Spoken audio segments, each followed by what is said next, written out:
प्रचंड देव जी गजब हो गया। अरे आप सुन रहे हैं? वो भीमराव पास हो गया, पास ही नहीं हुआ, इकोनॉमिक्स में टॉप भी कर गया वो। आप यहाँ मालिश करवा रहे हैं। भीमराव अपनी जात का पहला लड़का बना जिसने 10वीं पास की, पहला लड़का बन गया है जिसने 12वीं पास की। माफ कीजिएगा, लेकिन यहाँ वो नायक बनता जा रहा है और आप खलनायक। गोलू। जी मालिक। भाई तरफ भी करना। अरे क्या सुन नहीं रहे क्या मेरी बात? प्रचंड जी,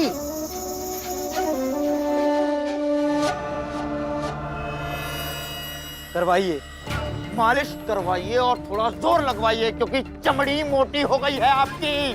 कुछ असर नहीं होता आपको, निर्लज्ज हो गए हैं आप प्रचंड देव जी। अरे मेरा यहाँ खून खोला जा रहा है और आप यहाँ बेशर्मों की तरह मालिश करवाए जा रहे हैं। भूल जाइए कि उस भीमराव का कुछ बिगाड़ना है, क्योंकि धर्म की, जात की, संस्कृति की रक्षा करना अब आपके औकात के बाहर की बात है। अच्छी तरह समझ गया हूं कि आपसे कुछ नहीं होगा, तो मालिश करवाइए और मालिश करवाने के बाद अपने हाथों में चूड़ियां पहनकर घर के किसी कोने में बैठ जाइएगा आप।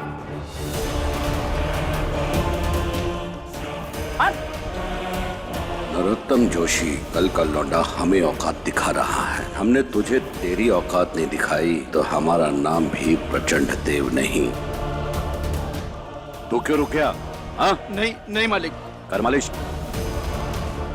कबूतर सहला रहा है तू, बोल गया मालिश करना। नहीं मालिक। लात मारेंगे सीख जाएगा, अच्छे से कर।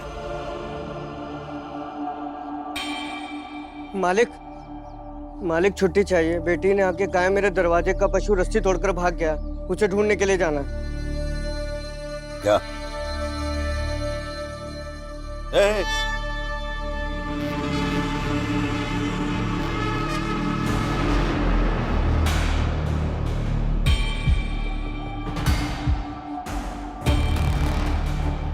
कितने का पशु है तेरा? मालिक ये कोई 12 रुपए का होगा। वो तो हमसे ले लेना। अब तुम सिर्फ वो करोगे जो हम कहेंगे।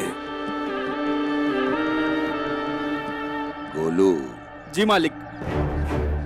ये समय मालिश का नहीं, बल्कि किसी की हजामत करने का है। जी मालिक। तुम्हारा नाम? जी राम जी सकपाल। ठीक है। और तुम्हारा? पुरंजन। ठीक है। ये बोरे उठाओ और वहां ले जाओ। जाओ। अरे वो हाथ गाड़ी वाला अभी तक नहीं आया क्या? नहीं आया मालिक। क्या? कैसा लापरवाह आदमी है। एक तो ज्यादा पैसे ले रहा है, उसके बावजूद भी काम पर नहीं आते। अब ये सामान कौन पहुंचाएगा?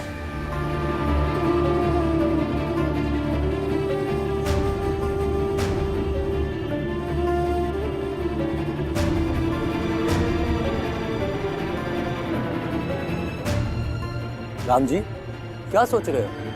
उठाओ। अगर पैसे होते तो बेटे के पास होने की खुशी में मिठाई बांटते, और मैं तो पेंशन के पैसे देने से रही। सेठ जी, अगर मैं हाथ गाड़ी खींचूंगा तो ज्यादा पैसे मिलेंगे ना? हाँ मिलेगा तो सही, पर अपनी उम्र तो देखो, कितना ज्यादा बोझ खींच पाओगे तुम? पेंशन के अलावा जो भी पैसे लाएंगे आप, उससे आप जो कहेंगे वो बना दूंगी मैं। हाँ खींच लूंगा सेठ जी। ठीक है, ले जाओ, पर संभल कर जाना। जी।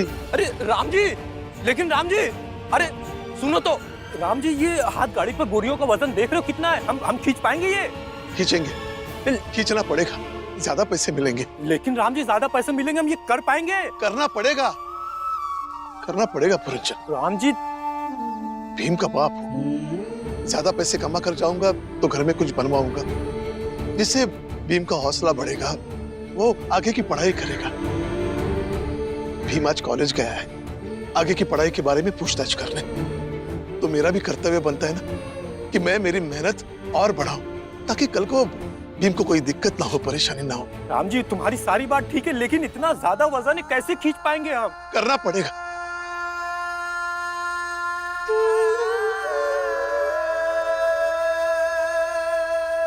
बधाई हो भीम, तुम उत्तीर्ण हुए।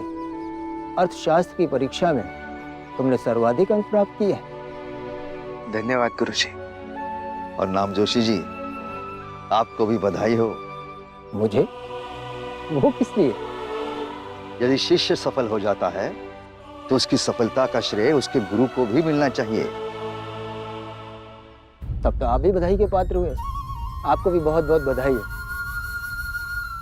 सच में आप जैसे गुरुजन हैं जो मुझे पढ़ाते हैं और हमेशा मेरे साथ खड़े हो जाते हैं, इसलिए मैं ये सब कर पाता हूँ।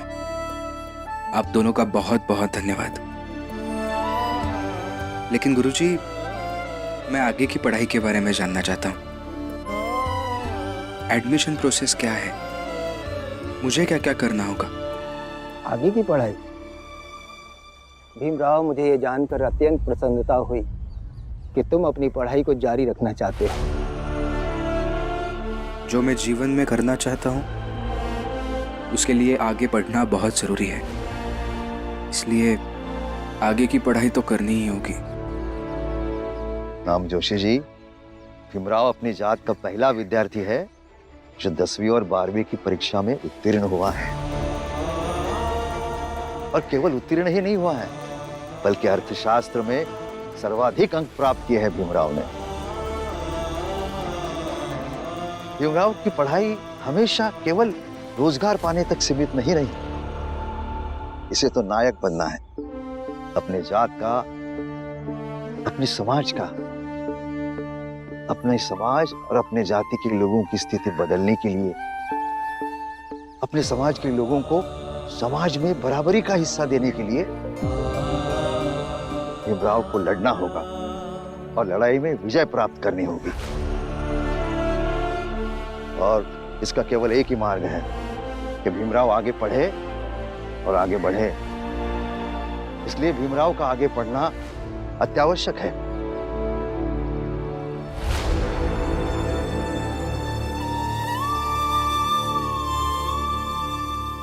क्या हुआ गुरुजी? क्या सोच रहे हैं आप? भीमराव, मैं यही सोच रहा हूँ कि आगे की पढ़ाई बहुत महंगी है। कैसे कर पाओगे तुम ये सब? महंगी मतलब कितने पैसे लगेंगे? भीमराव, अगर पूरे 1 वर्ष का खर्चा जोड़ लिया जाए तो 25 रुपए तो लग ही जाएंगे।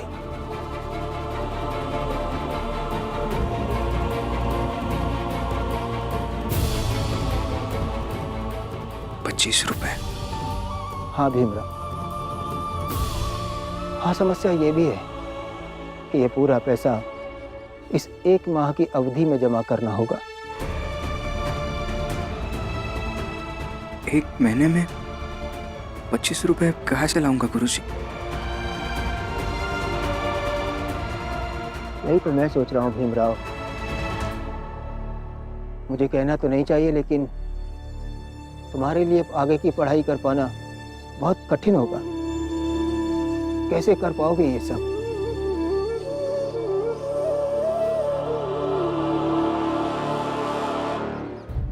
रंजन, हाँ, अब लग रहा है कि भीम को पढ़ाने का मेरा जो सपना है वो पूरा हो रहा है। तुम्हारा सपना पूरा नहीं होगा राम जी तो किसका होगा?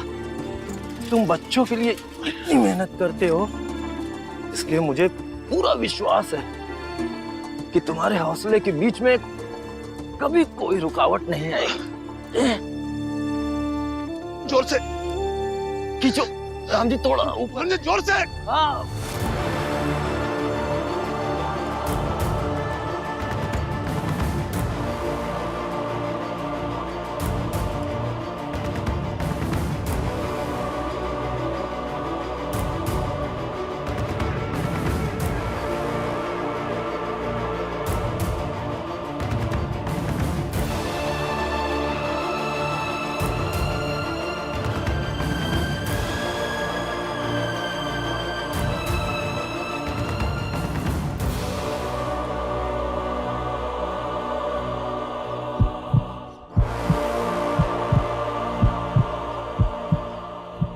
राम जी, मैं आगे आता हूँ।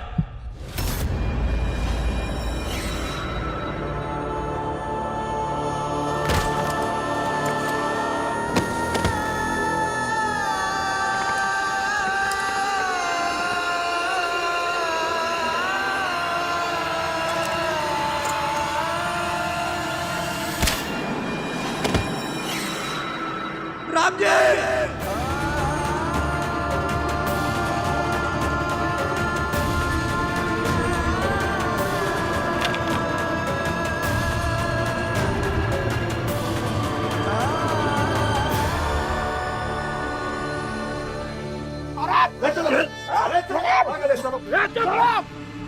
जी, प्रचंड जी बाहर आइए, आइए बाहर।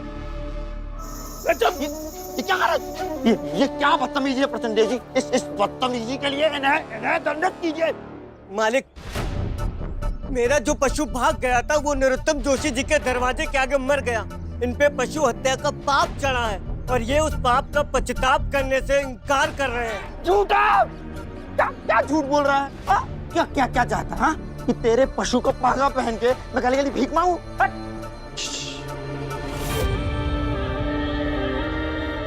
भीख तो तुम्हें मांगनी पड़ेगी।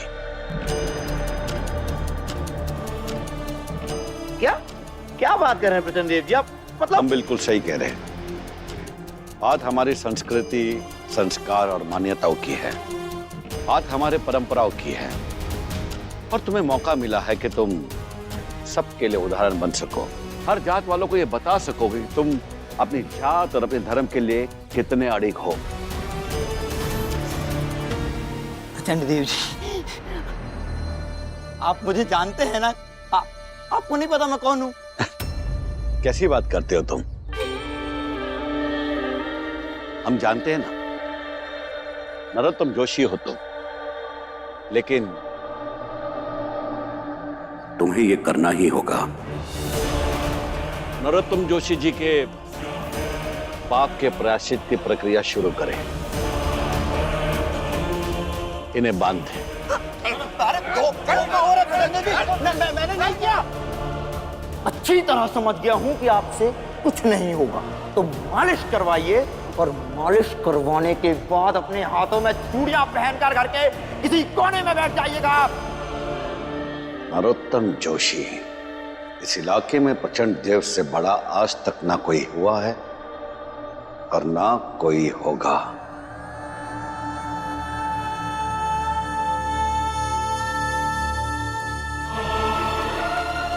बाबा सुनिए, उठिए ना। क्या हुआ बाबा? क्या हो गया इन्हें? बाबा डॉक्टर साहब, कब तक होश आ जाएगा इन्हें? अब देखिए, इन्हें थोड़ी देर में होश आ जाएगा। उसके बाद आप इन्हें घर लेके जा सकते हैं। नर्स।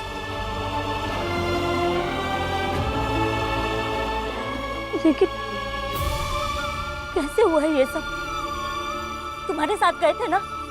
कैसे हुआ? तुम्हारे कारण हुआ है ना। तुम राम जी से ये कहती कि पेंशन के पैसे के अलावा कोई दूसरा पैसा घर पर लेके आएंगे तो उसका मीठा बनाऊंगी। ना वो इतनी मेहनत करने के बारे में सोचते, ना इतना बोझा उठाते, ना गिरते और ना ये सब हालत होती। बाबा, भीम, बाबा, बाबा, बाबा, ये क्या हुआ है? हाँ? पुरंजन भाव ने बताया कि मैंने पेंशन के पैसे देने से मना कर दिया, तो पैसों के लिए बोरियाट हो रहे थे, संभल नहीं पाए और गिर गए।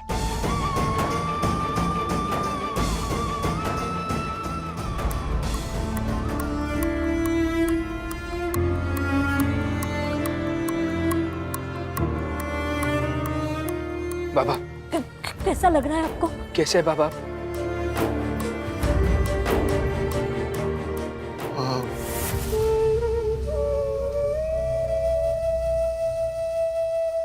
ठीक हो गए।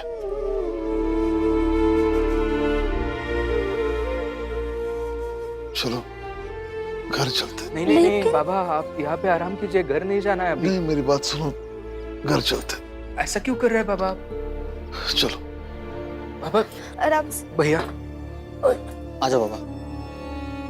धीरे।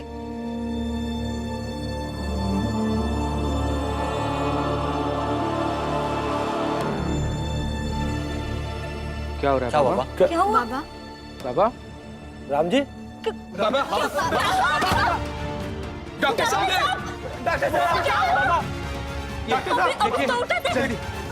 क्या हुआ इन्हें? देखिए अभी उठ गए थे, चक्कर आ गए, गिर गए।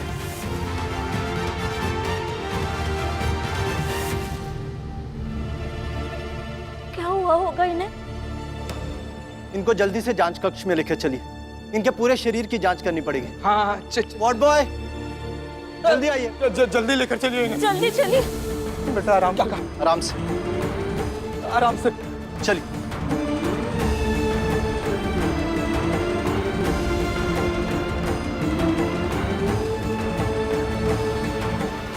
देखिए, आप लोग बाहर बैठ के इंतजार कीजिए, मैं चेकअप करके आता हूँ। प्लीज बाहर वेट कीजिए।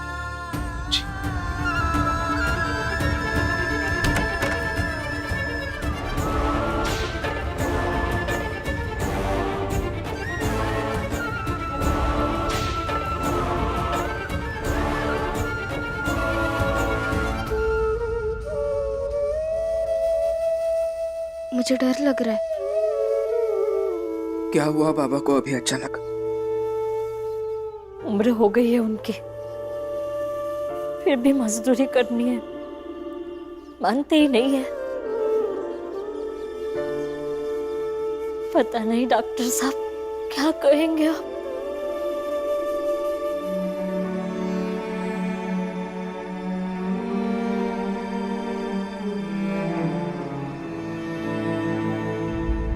डॉक्टर साहब, क्या हुआ डॉक्टर साहब? क्या हुआ?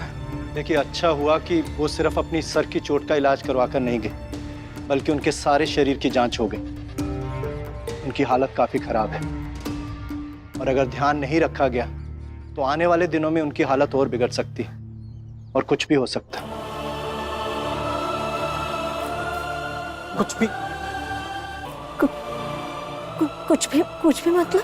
देखिए, जांच से पता चला है कि उनके शरीर में ताकत की कमी है, काफी सारे पोषक तत्वों की कमी हो गई। जैसे अभी वो यहाँ से उठते ही गिर गए, बेहोश हो गए, ऐसे ही आने वाले समय में वो कभी भी खड़े खड़े गिर सकते हैं या बेहोश हो सकते हैं, जब तक कि वो कुछ खा पी कर फिर से अपनी ताकत हासिल नहीं कर लेते। आप मेरे साथ आइए, मैं कुछ दवाइयाँ और खाने पीने की सामग्री लिख देता हूँ। हाँ, आइए।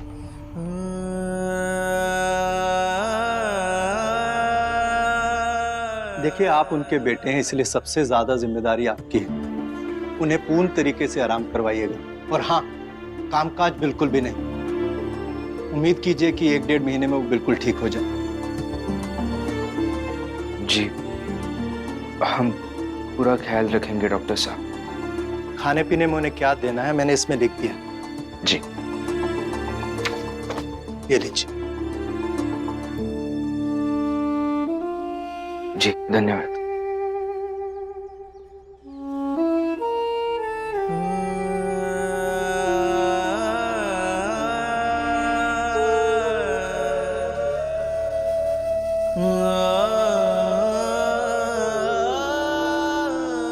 ये देखो, तुम्हारी नई किताबें, एक बार देख लेना। जो जो तुमने कहा था वो सब है ना। मेरी अब उम्र कितनी बची है पता नहीं, जब तक जिंदा हूं मुझे अपना संघर्ष करने दो। मैं मेहनत करूंगा, पैसे कमाऊंगा और उन पैसों से तुम पढ़ोगे। और हाँ, इस विषय पर न तुम कुछ बोलोगे न मैं कुछ सुनूंगा। काश मैं अमर होता ताकि फक्र के साथ पूरी दुनिया को अनंत काल तक कह सकता हूं कि मेरे बेटे ने आगे बढ़ने के लिए क्या क्या संघर्ष किया है।